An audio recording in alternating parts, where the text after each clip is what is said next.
Welcome to Minutes by Minute. I'm Elgin Nichols, and This is Dave Kenny.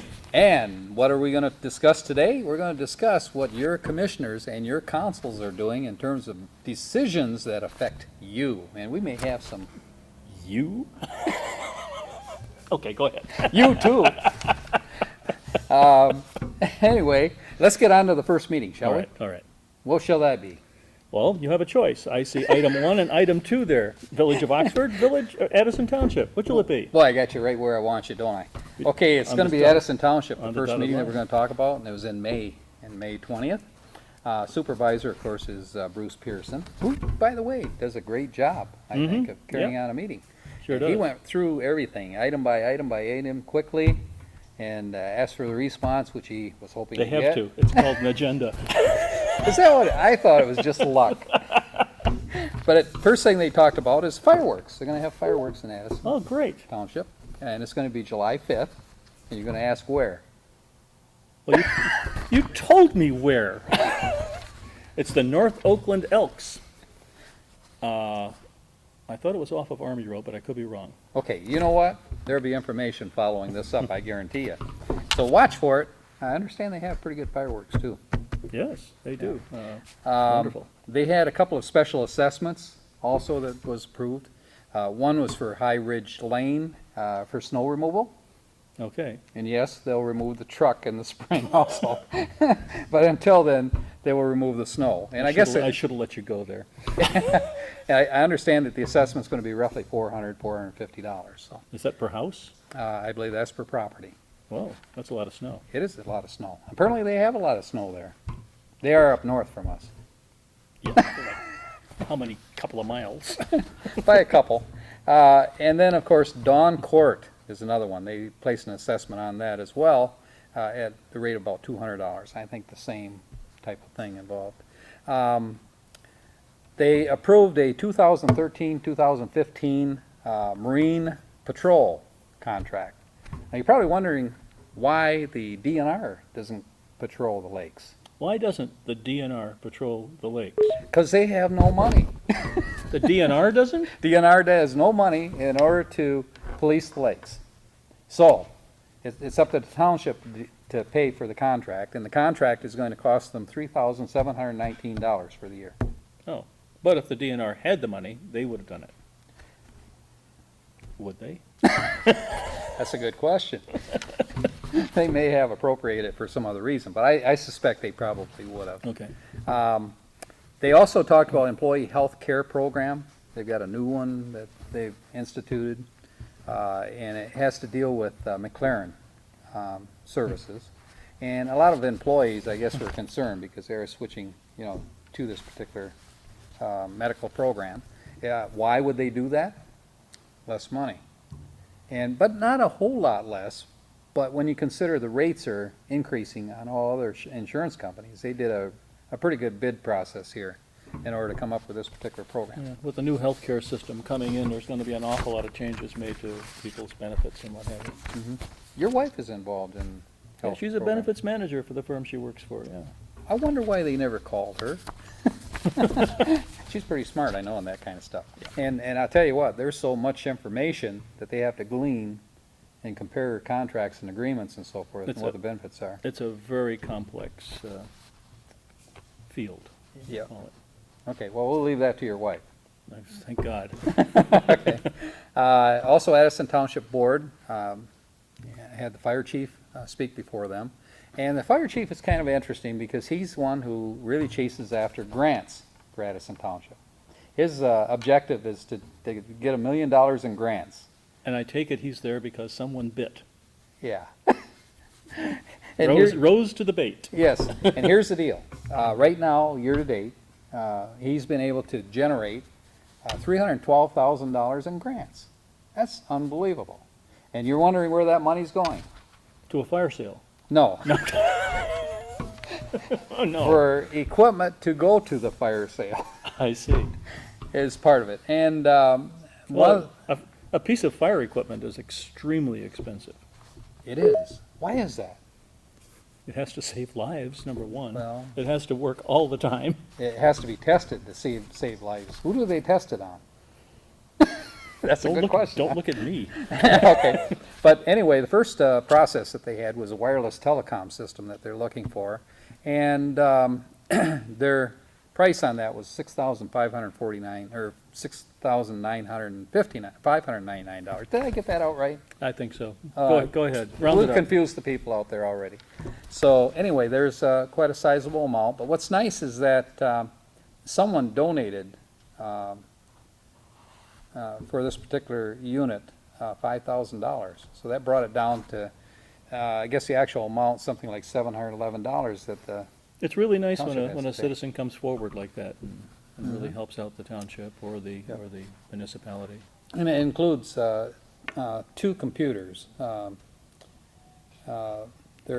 I forget what tough books, I guess they call them. Oh, they're Computers? hardened laptops. Yeah, okay. So anyway, they go in the ambulances or in the fire Yeah. trucks. The old that kind of saying was, laptops don't bounce, but these do.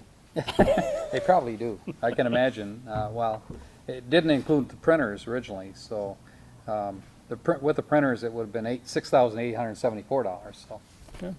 but they're going to need printers for it, which they agreed to go ahead and do. Another contract that they had was a 5-year contract for AccuMed, which is a professional service having to do with the fire department. You know, the what do they call them, employees of the fire department. Dealing with their health issues or with training or what? With training, Okay, I believe. all right. And also they had a motion on a wildland fire Indian pump. You got me. Me too. Wild How? land You wanna know how? fire Indian pump. and in, It is. You want to know how? you wrote that down correctly? Yeah, I wrote it down correctly. It's $985, and they're getting it from Ben Metals, and $985 was a grant they had for it. The actual total is $1,535. And what does this thing do? Is this kind It of pumps water. Is this kind of like a waste pump where they would stick it in a lake or something Yep. or wetlands and use it to put out fires? Exactly. You got it. And it sprays like the dickens. So it's really a necessity for the fire department to have that. A lot of woods around. The curtain That rose area. and I understood. Addison Township has a lot of timber out there. Yes, they So- do. It's a rural community, as they say. So, okay, that's right. And they also requested trench equipment from Paratech Trench Kit is what it's called. And for digging trenches around fire-prone areas, I guess, that they're dealing with. Okay. So that one comes to about $17,000 or so. I'm sorry, that donation was made towards that trench unit at $5,000. Not the So, fire department. Not the fire, well, it was through the fire department. This is all Oh, fire okay, department. Okay, but specifically earmarked for that one. Earmarked for that one, Okay. and the person who donated it specifically stated that, you know, she wanted it used for that purpose. And probably had something to do with her house. Yep. So, anyway, so they had quite a bit of business in Addison Township. No, that's very good. Yep, and again, they're shooting for $1 million in grants. They $312,000 so far in grants. Hats off to the fire department and the chief. This is Elgin Nichols. We'll be back. in And that just a fire moment. chief has a second career waiting for him as a grant writer. Hi everybody, I'm Monique Maxim, your executive producer at OCTVs. And I want to remind you to keep it tuned to OCTV all summer long because we're going to be doing all the things that you love in your community. We're going to bring you the concerts in the park. We're going to be down at the Seymour Celebration. We're going to cover all those important sporting and community and children events for you. So keep it tuned to OCTV right here all summer long.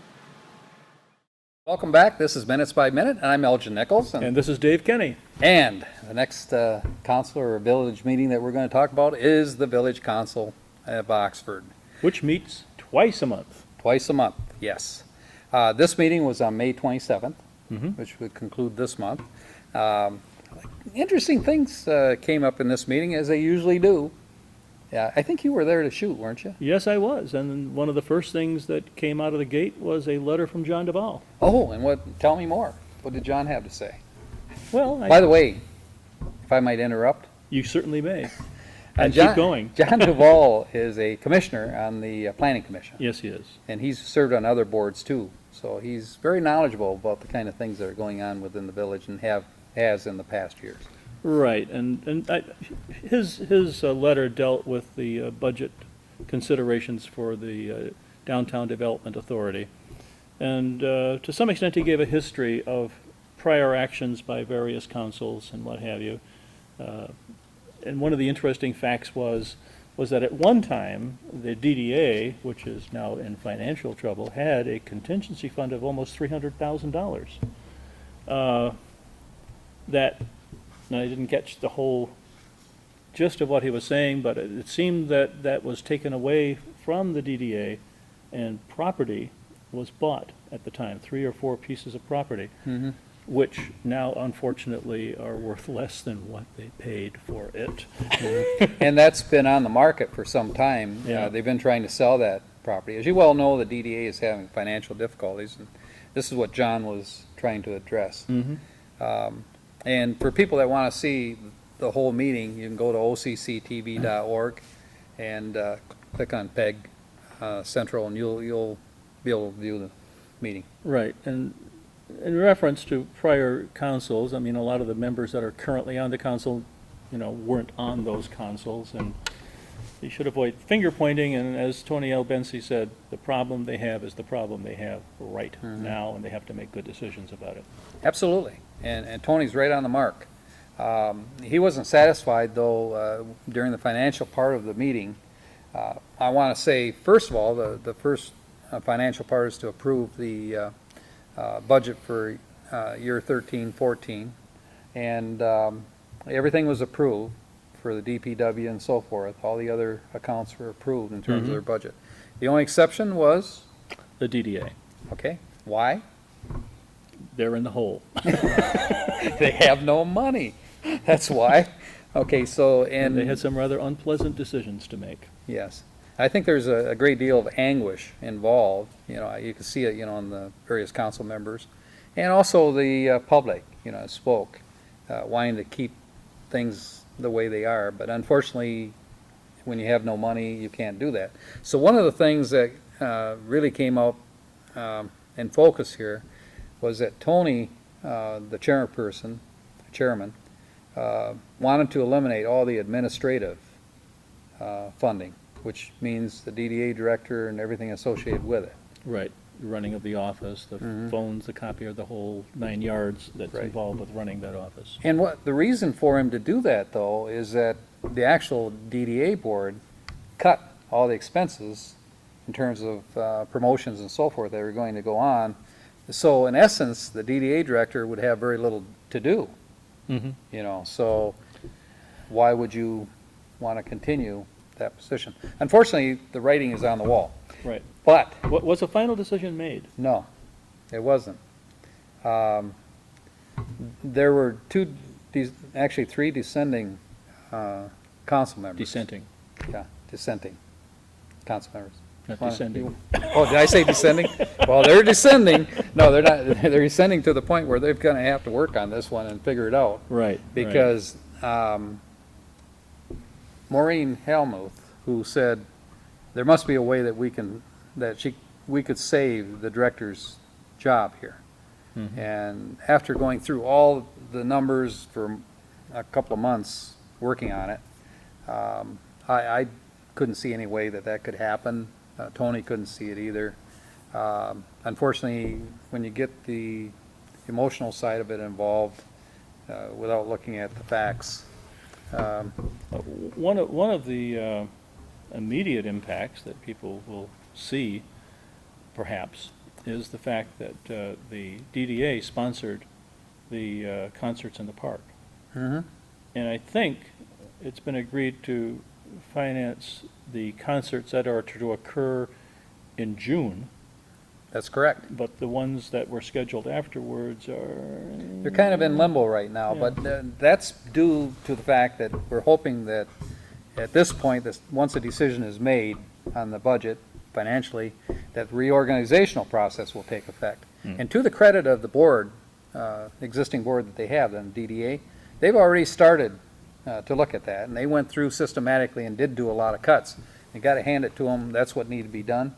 Right. But nothing's going to happen now until the budget is secured in terms of, Is there a deadline on that? yeah, there's a deadline on it. It should have been last week, but the state is going to require this to be turned over at a certain date, and I believe in July. Okay.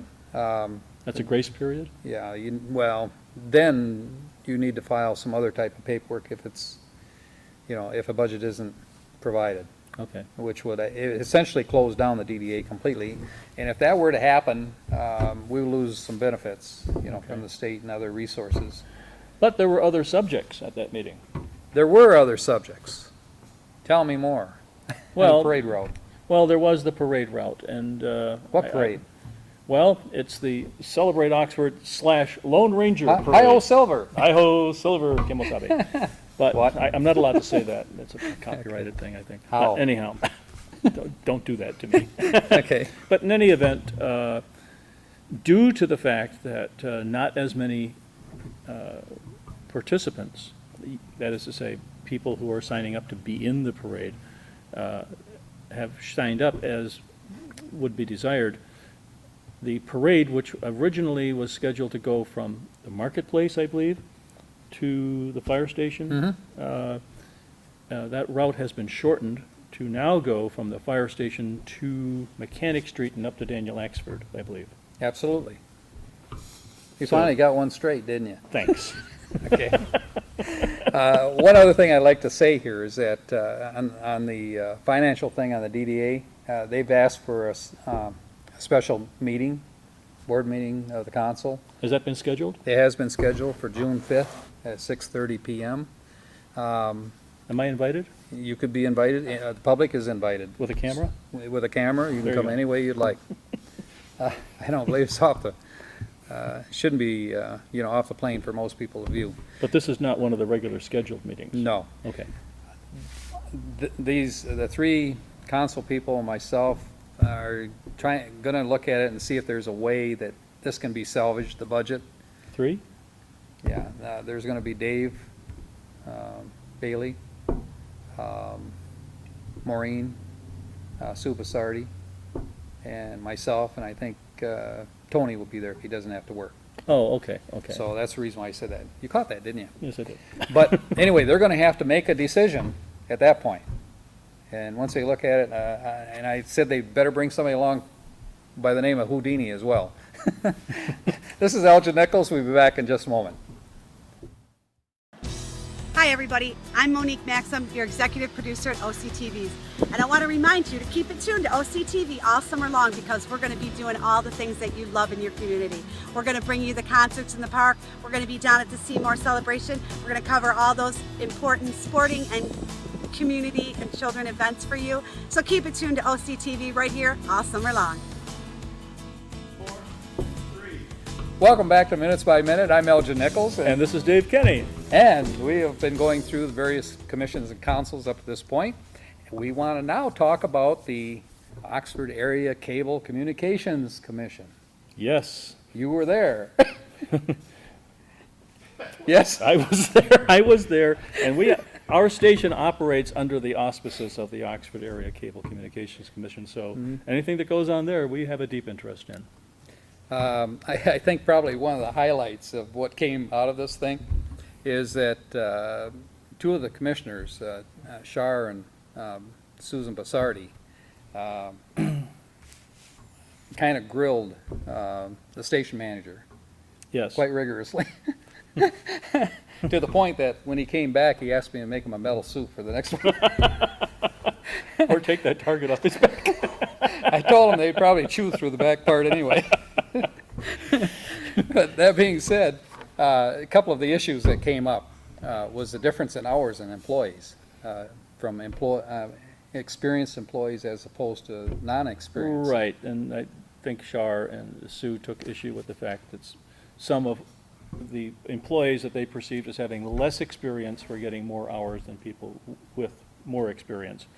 But in a rebuttal, if you will, Ken... Are you gonna do that? A rebuttal? A rebuttal, yes. That's another buttle, or? Okay. Many buttles. But I think I'll need a buttle after this. In any case... I told you I was going to put you on the spot on this one, buddy. In any case, it was Ken's contention that, yes, there are people with more experience than others.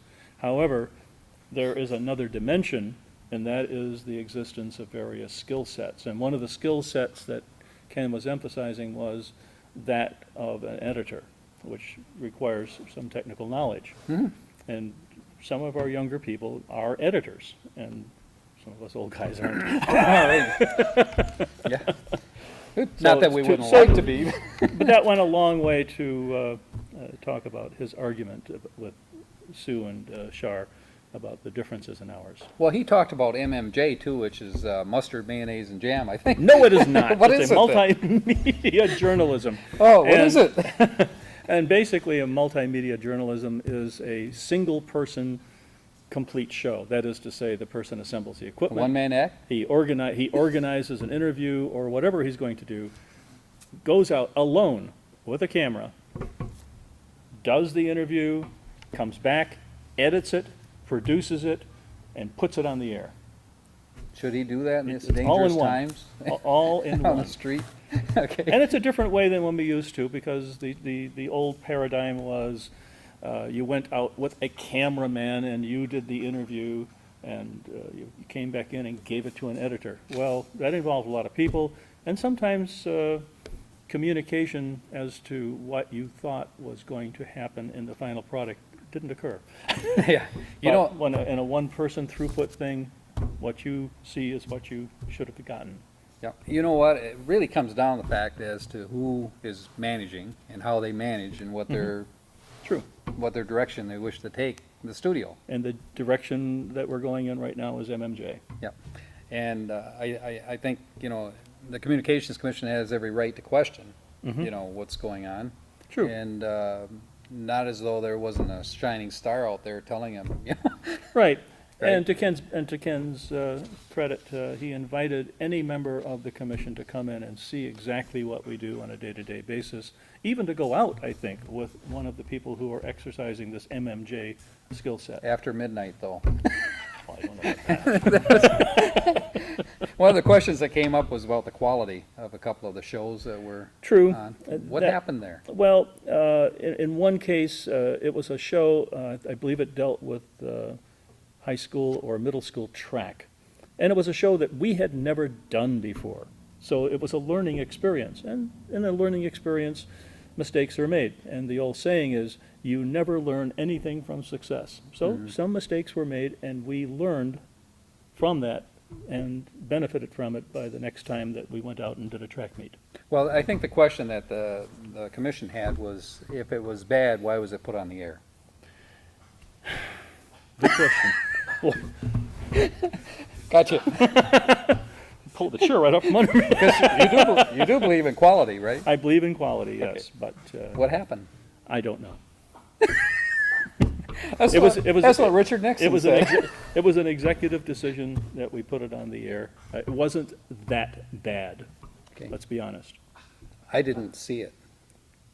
How bad was it? Not that bad, Okay, well, the next thing they talked about was budget. yes. He looks sober because he's the guy that works for the budget. And I think they had an over expense, if I recall. Right. Did you spend that money? So No, I didn't. Actually, I did. No, we. you have this on camera now. When we came up with the 2013 budget, there were certain areas that got consolidated. We used, or broken apart in effect. We had a line item that used to be called office supplies, and it used to be kind of a general area that we put an awful lot of different things in. Well, that particular line item got split into office supplies and production supplies. As it turned out, the amount of money that was allocated to each of those was somewhat, it was a guess. And You're juggling the books there? actual expenses have deviated from that plan, and an adjustment has to be made to reflect the reality of the situation. I'm expecting more from you in the future. I want you to know this. It won't be money. Okay. Policy manual. They talked about policy manual because of the amount of money. I guess something about $500 limit so that, you know, the manager, without going to the Right, commission every time. Well, it wasn't exactly a policy manual, it was called a credit card policy. And I forget when it was written, but at that time, if an individual purchase of $500 or more was to be done with a credit card, then it had to get a prior approval by the chairman of the board. Well, I'll tell you, it was an interesting meeting, and if you want to see more, go to the OCCTV.org, and what's coming up? What's coming up? Well, on June 4th, the Village of Oxford Planning Commission at 7 o'clock. And on 6/5, the Oxford Township Economic Development Subcommittee at 6:30, the Oxford Board of Education at 6:30. On 6/10, the Village of Leonard Council. And on 6/11, we have 3 meetings. The Oxford Township Parks and Rec at 7 o'clock, at 6:30, Village of Oxford Council, and at 7:30, the Addison Township Planning Commission. And if you have an interest or are affected by any of the decisions in these meetings, you should be there to give your opinion as to what's going on. Well, join us next time on Minutes by Minute. I'm Elgin Nichols, and This is Dave Kenny.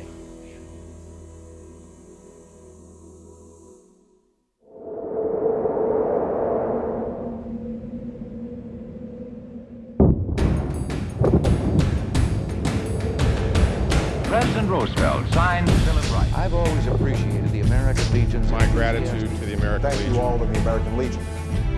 We have millions of veterans that are members of our organization. Thank you.